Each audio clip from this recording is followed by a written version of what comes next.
This mom needs some support right now, probably some community right now. And we have a virtual community, so I'm going to do this short post.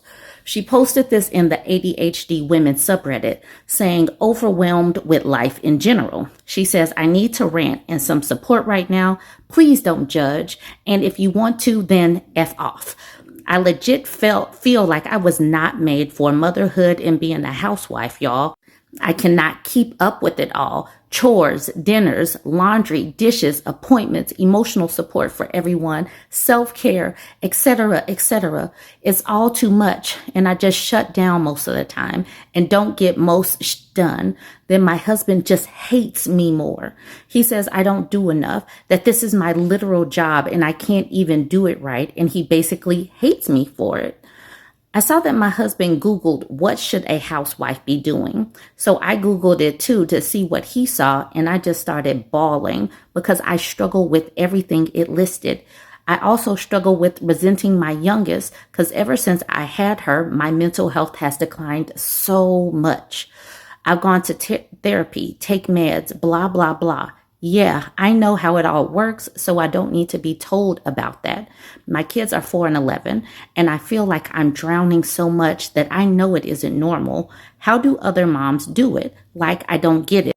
My house is always a mess. So much clutter, just a mess. Feels like I'm always catching up with chores and stuff, and I'm trying to teach my kids how to clean, but my husband can be supportive, but most of the time he's just done with my This is where I was tagged in. Bike Willing says, I'm so sorry you're going through this. There is no judgment here. Housework is not easy by any means, and even I struggle keeping up with it all, even when I've lived alone. It's definitely worse having someone check over your work all the time. It seems like your husband is not the most supportive either. A husband who sees you as a wife appliance, regardless of your ADHD status, then struggling with actual ADHD symptoms. I'll give you a secret, a lot of other moms are not doing it on their own. Many are struggling in silence until they get autoimmune or something similar. Can you hire someone to help with chores? Even once a week would be immensely helpful, I am sure. Do you have any support system around you that you can ask for help? Also, I would recommend checking out Bourbon Bougie. Hey, that's me. She has a really dope YouTube channel where she discusses and offers support for women in your situation as well. Her DMs are open and she is very kind and supportive. Yes, I do attempt to be that. I can definitely speak to this because I was a stay-at-home mother. Now I'm a work-from-home mother with homeschool kids, so I can speak on these types of things. It does get easier, but the whole key is your spouse has to be supportive. If you have somebody that is more like your drill sergeant or somebody that's your boss or something, it's going to make all of the rest of parenting, your ADHD is going to make your stress levels and everything worse. We have 2 kids. We have 4 people that are living here. Nothing is ever spick and span. And so, number 1, having a supportive spouse, but then number 2, getting to the point of being unbothered. Like, I came to this realization some years ago, like several years ago, when I had 2 young kids. And what I was doing at first was driving me crazy. Before we could leave out to go to the library or go to the park, I had to clean up everything. I had to make sure all the toys were in place, all the dishes were washed, and all of this. And I did try to do all of this before leaving out for the day. And then I was looking around and I'm like, I have wasted so much of the day trying to get this house cleaned and we're leaving the house. It makes no sense. And then I had a woman tell me, she said, trying to clean up while the kids are awake is like shoveling during a snowstorm. And that clicked. That helped me become more unbothered. There's nobody else here except us. Clean up the kitchen. Make sure that there's no crumbs all over the place. Make sure that you're not going to get any critters. Make sure your bathrooms are clean. All of that has to be clean. But if the laundry isn't folded, if you haven't unloaded the dishwasher, some of these things, who gives a good goddamn? Does your life function? Are you able to get through your day-to-day? Are you organized to where you know things are? And if you're not, start throwing things away. Try to have a simpler life. The less stuff you have, the less stuff you can make a mess with. So those becoming unbothered is so key, because it's like if you have OCD about keeping everything straightened up while you have young kids, you will drive yourself crazy, because it is challenging to do all of these things. The people that think being a stay-at-home mother is just so easy and so much easier than going to a job have never been a stay-at-home mom.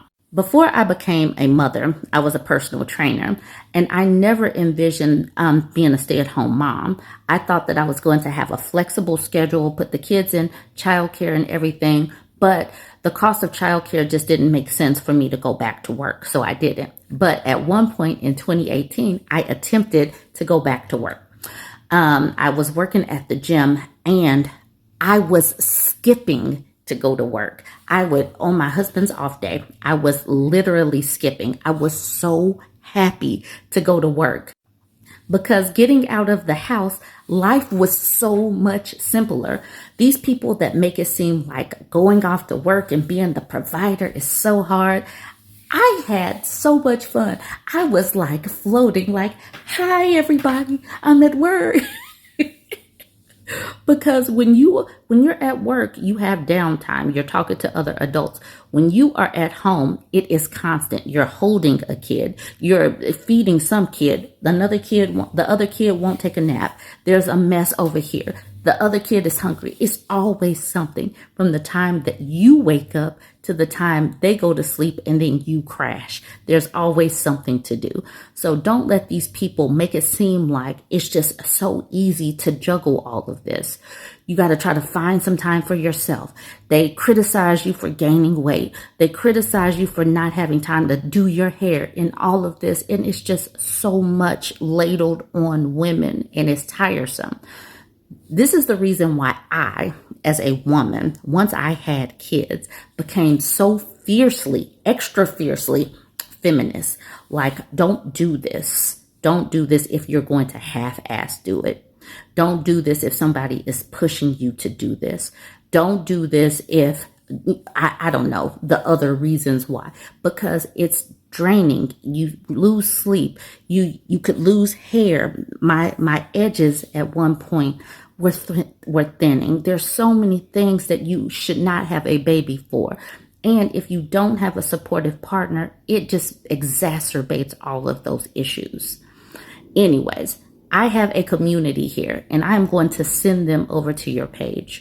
Please drop by and give this lady some support, because she needs it. We all need a community. And when you're a stay-at-home mother, you might not always have a physical community, but we can give you a virtual community. Join the conversation. Citrus and Cinnamon, come over to our community. We have a great comment section over here on YouTube. Join the conversation, and we'll continue this chat. I just opened Threads, and I Am Sherlocked has a new post 5 hours ago. She says, "Oh no, I think she found us. Everybody, act normal, be cool, hide, abandon ship." Let's look at this screenshot. She says, "Is Sherlocked the new effing trendy word? How about we just nip that in the bud right now and cut the spit out?" So whoever this is with this cake emoji, because yes, I Am Sherlock added the cake emoji, is talking about nipping it in the bud. Like, she can't let people have things. If something is a trendy word, trends come and goes. Just stop this. Stop policing people's language. It's annoying. She says, "Okay, but imagine being angry that people are celebrating and sharing that they're setting boundaries online." People came to this woman's defense. It was a whole group project on setting boundaries. And she said, nip that in the bud right now and cut that stupid out. Coco Bean translated it. "You people stop having a tiny bit of fun while bonding over encouraging others to set healthy boundaries. Stop it this minute." And Gilligan says, "Stomps foot." Team Haunt says, "Are you saying that that's the sister-in-law?" She says, "I hope not. Pretty sure it's a random angry person who doesn't like boundaries." Jen says, "That person must be really fun at parties." LOL, see what I did there? In Tartan, Magpie says, very nice. This is a positive comment that came from the I Am Sherlocked saga. Dusty Witch says, so listen, I went to therapy yesterday, and since I am a people pleaser, I wanted to talk about how all these stories motivated me and gave me strength. I was ready to tell her the whole story. I started with, so there's this new verb on social media, and her face turns into a massive grin and she says, Sherlocked? We had such a moment there, celebrating how you encouraged so many people with your post. I am German. She is Latvian. We both live in Norway. You took the whole world with you. Yay. And then I took these posts and brought them over to my page. So if you need to know what I Am Sherlocked means or what this whole saga means, it is over on both my TikTok page and my YouTube page. So you can go ahead and watch it if you haven't seen it. Dearth Air says, I say we set some boundaries around her, like stone walls with no doors. I Am Sherlock says, well, I do like a good wall. Now, Halaz University says, cut that stupid out when Miss Ma'am can't even cut a cake. We don't know that that's the sister-in-law, but that was still funny. Pheledia says, laughing my effing butt off. Imagine if your sister-in-law and mother-in-law read the story and got hella pissed at our support. Joy says, feels like it would be on brand. Mrs. Bennett says, but does she know what it means? Asking in honesty. And then Lena at the bottom says, from the post, I doubt it, but I also don't think she wants to learn. Some people just want to be upset at the trend. I remember back in the day, you remember when Game of Thrones was big, or I have never seen a Game of Thrones episode. Cool. At that particular point, I hadn't either. But some people just don't like it when folks talk about trendy things. The person at the top says, who's that? And I Am Sherlock says, no idea, but they sound angry. Carrie says, I'm willing to throw a very nicely cut piece of cake at her if needed. And then Josie said, nah, that'd be a waste of a perfectly delicious cake. This person, Anita at the bottom says, don't make eye contact. And here's I Am Sherlocked with the perfect picture description. This woman is really good at using pictures and things. She is amazing and very witty with her words. I'll end it with this screenshot. Molly says, she doesn't even go here. And then Your Panda says, I love that you hit her face with the cake. And then Beanie at the bottom says, it's okay. We all understand the assignment. We shall hide in plain sight and ferret out the person attempting to divert our time with the walls. We are not afraid. Now, see, I absolutely, well, obviously I'm on social media and I'm here to talk to women and give us language and talk about things, and sharing our stories really does help people. She did that. She did it beautifully. Her language, her wit, all of the usage of social media and friends, and all of the advice she used, all of the people chiming in for advice and support. It has been amazing. People have been under my comment section just ecstatic that this is happening. We are seeing a shift in real time with boundaries, with being assertive, with, doing all of these things and having community at the same time. Because in times past, we wouldn't have had this type of community and high-fiving and advice given in real time. I am stoked for what social media does. Sometimes people get on here and use social media in a terrible way to push messages in a terrible way. And some people might not like that we are trying to give people the voice to have boundaries and say no and opt out of things that don't make you feel good. But we here are celebrating that. So join the conversations, drop your stories. I am going to try to go back and collect some of the stories about boundaries and learning and all of that. And we're going to do all that. And we're going to continue these conversations because it's so valuable. So continue the conversation, like, comment, and share, and go ahead and smash the follow button if you're not yet following me. I was sent this post from like 2.5 weeks ago, so it's a little old, but I want to remind us all that not everybody is cut out to be parents. Not everybody wants to be parents. Some people might become parents and be like, okay, one and done. And this woman, She absolutely hated being a parent. She says, I'm not having a second child. She says, I haven't posted for a while here. For those who have followed my story and have come across my husband's post he made a while back, I ended up getting pregnant, and once again, I was heavily pressured to keep the pregnancy by everyone else around me. Friends and family kept saying, this time it'll be different. It can't be as bad as the last time. Second labor and deliveries are easier. Remember, this is a living human being now. You can't get rid of it. That's schmurder. You know I don't believe in terminations. This could be a redemption for you and a chance to really understand that motherly bond and instincts you didn't seem to get the first time. For a second time, I almost fell for the trickery and tried gaslighting myself into thinking they were right. I realized that all of these things friends and family had said to me were for their personal assurance, never mine. It was never in my best interest, but their own. I realized I was once again keeping a pregnancy for the happiness and acceptance of others. I went and scheduled a termination, and for honesty's sake, I let them know I cannot continue the pregnancy. It's funny how once people realize they no longer have control over you, how angry they get. They show their true colors. People that were originally there to support me and whatever decisions I make, all of a sudden turned into, well, maybe you could just give it up. You owe that child their life. I told them that I cannot give the child up without my husband also agreeing to this, and we both need to sign off on terminating parental rights, which my husband would not.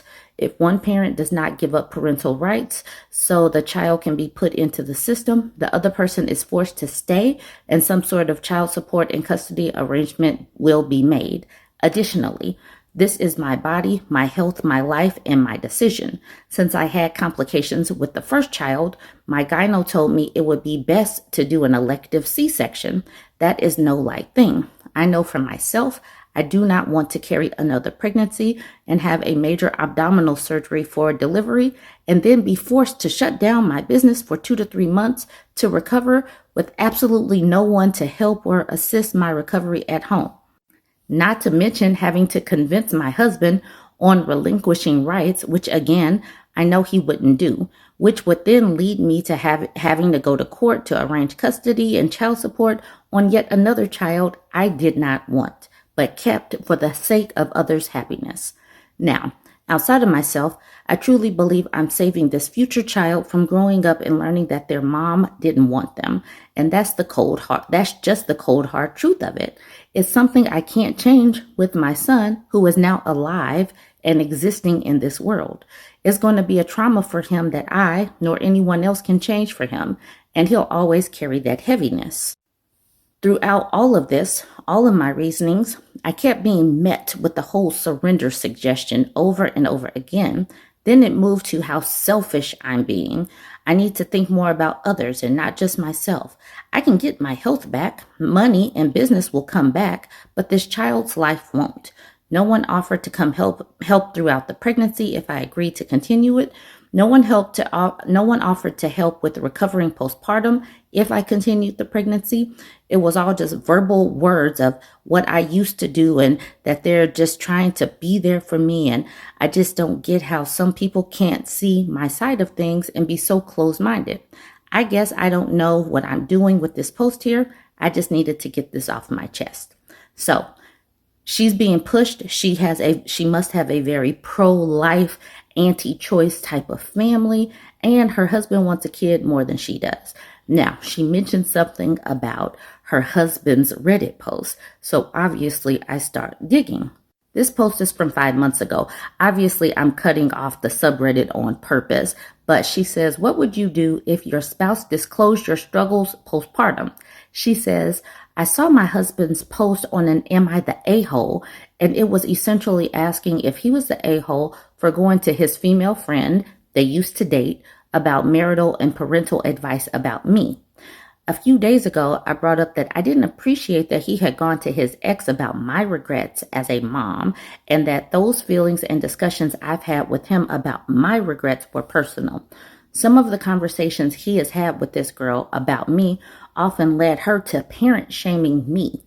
He doesn't feel as though he was wrong for doing so because he should be allowed to talk to people about his feelings and things that are going on in his life. I do agree that he should be able to vent or be able to voice some of his thoughts out loud to a listening ear. But to go and talk about those things with someone you used to date and loves being a parent, currently pregnant with her second child, isn't the place to be sharing sensitive information to. I need to know if I'm being dramatic here. So here she is copy and pasting her husband's Am I the A-hole post. She says at the top, I'm not sure how to post his post. It got taken down. But here's a copy and paste of what he had said.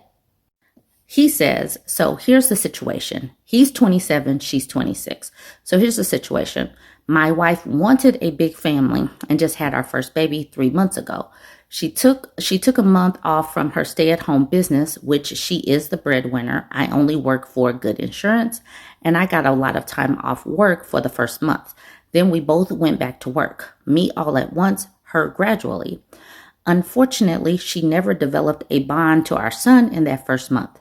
He was very colicky and seemed inconsolable at times. She felt like a stranger's baby was dropped off in the house for her to deal with, and it wore on her heavily.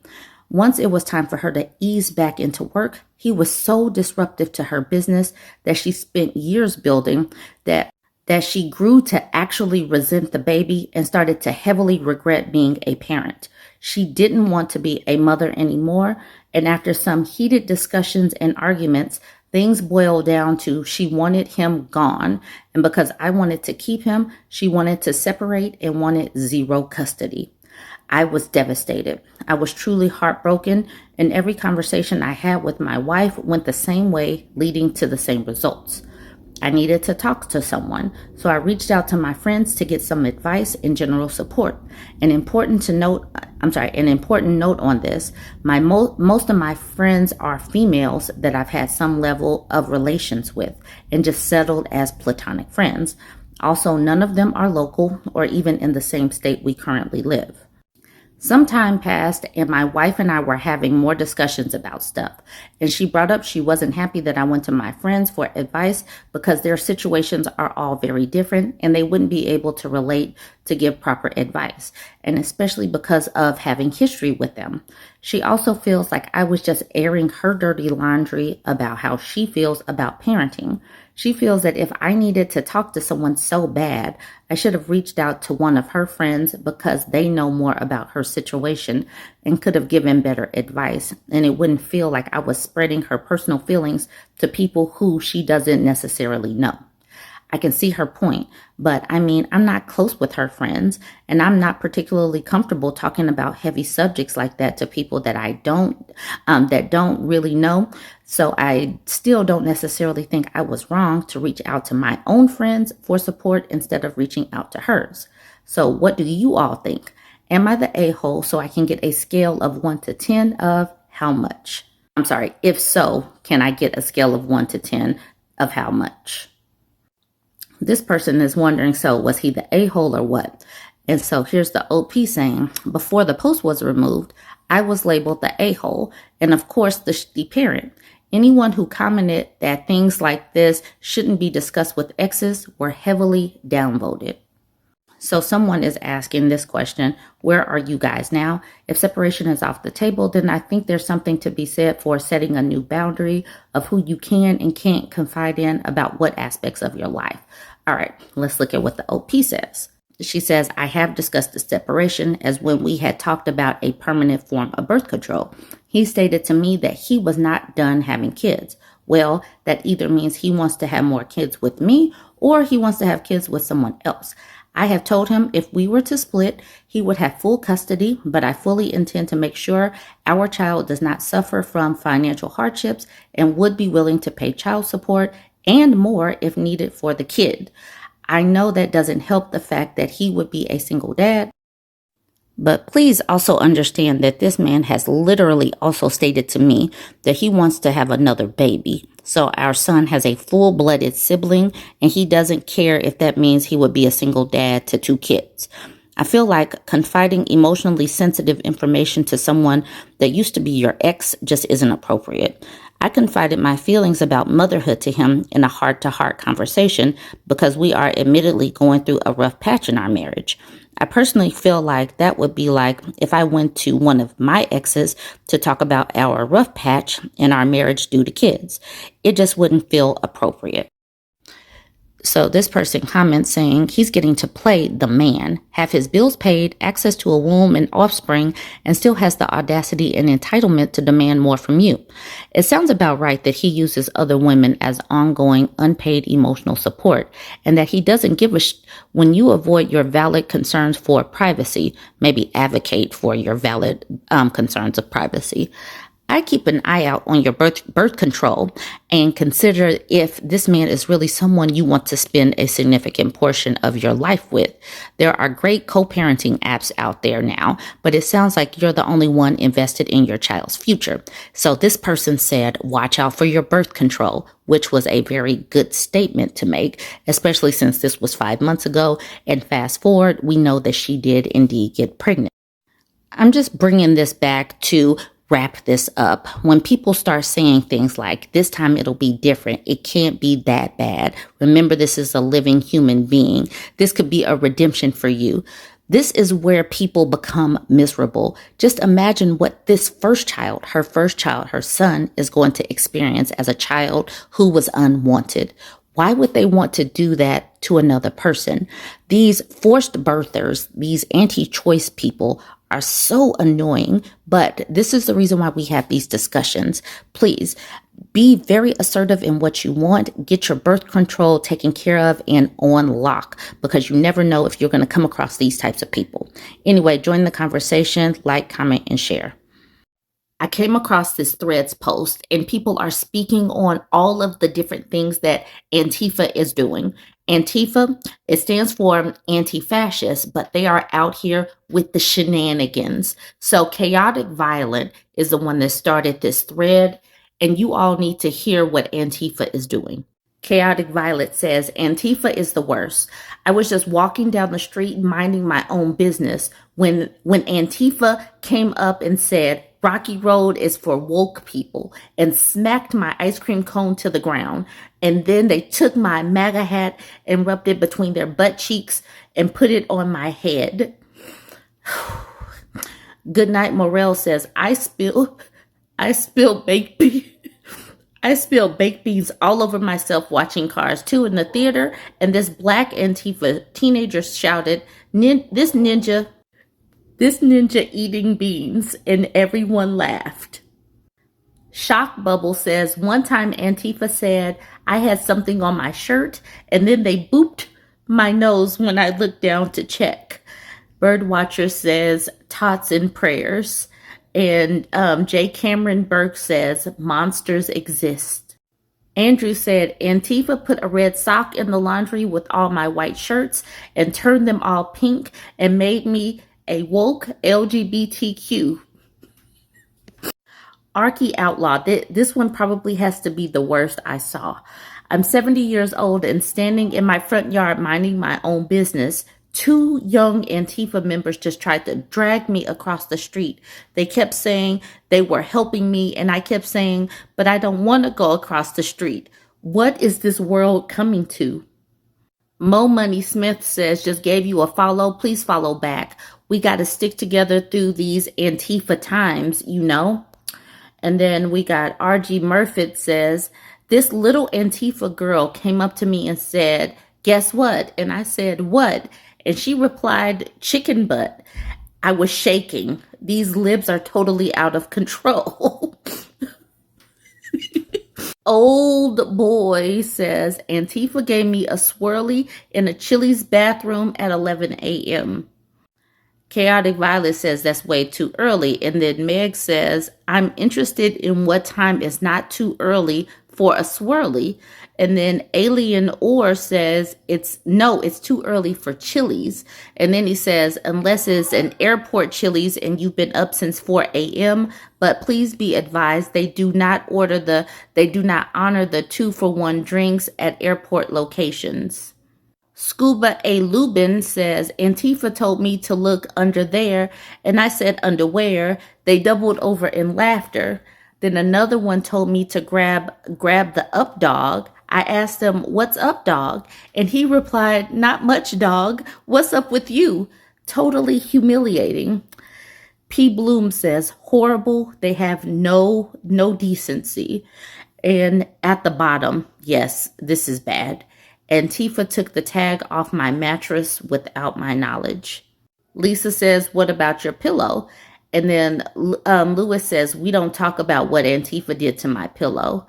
Lisa says, "I literally spit out my water laughing, but Brandy understands, saying typical Antifa behavior." Peter Mossberg says, 3 Antifa thugs yelled at me in the streets. They yelled, "You lost something." So I stopped and looked around and didn't see that I dropped anything. So I asked, "What?" And they replied, "Your momentum," in unison, and laughed. I was devastated and lost my job and marriage due to this situation.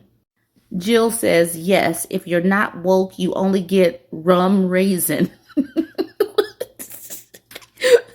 Chaotic Violet is wondering, ew, how are we supposed to live like this? Drandria says, an Antifa person came up to me and grabbed my nose and said, "I got your nose." And I almost fainted because I really needed my nose. Thank goodness they were just joking, but still so violent. Human Parody says they did, it's supposed to say they did the same to me, but I had a dried booger way up in there that I didn't know about, and it really hurt when they squeezed, and they thought I was overreacting, but I blew my nose and there was a little blood. Dredria says, "I really hope you got that on film so you can report these very violent terrorists to the police." Finally, Escape says, Antifa accosted me while I was in the grocery store. They kept almost touching me while saying, "I'm not touching you." It was horrible. Okay, Christian says, "Yeah, that sounds like Dave. He's your local chapter president. We've asked him not to do this sort of thing, but he won't listen. Apologies." Song of Joy says, "So there's local chapter presidents of Antifa? Who's in charge of all of the chapter presidents?" These are questions that we got to get to the bottom of. David said, "That'd be Ted when he's not working at the bodega, because Ted obviously has to multitask. He probably has to have a real job because being the president of the presidents probably doesn't pay very much." Kyle says, "I don't think we truly appreciate the comedic value of the phrase butt cheeks." K.R. Carnegie says, "Ass is the go-to, it would seem, but Dunkadunk hung out on the tops of the charts for a while in the 90s. A fine keister for a meester used to slay in the 1930s. See, we're dropping all kind of knowledge here. Asia says, "I was minding my own business in the elevator and got bean dipped by this obviously Antifa woman with an MLK t-shirt on. Singing Through Life asks the question that needs to be answered. What is being dipped? I have no idea either." She says, "As I run away, fear your response meant she farted on the elevator. Ew."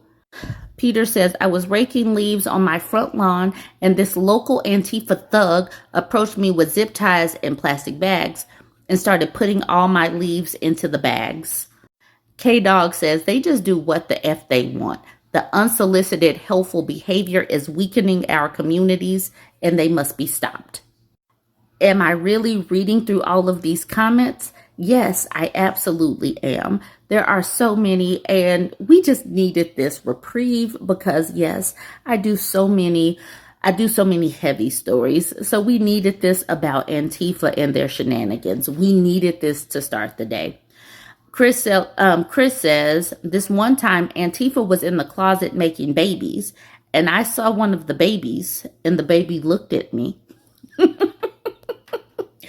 Local celebrity Chi or Chai says, "I don't know if everybody got that, but I did.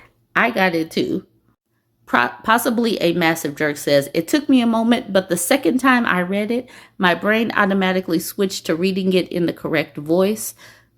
Key of D Music says, What's sad is that someone on the orange team is going to take this thread literally, and the next thing you know, the headline in Fold News will be Antifa steals nose of a senior citizen crossing the street for ice cream.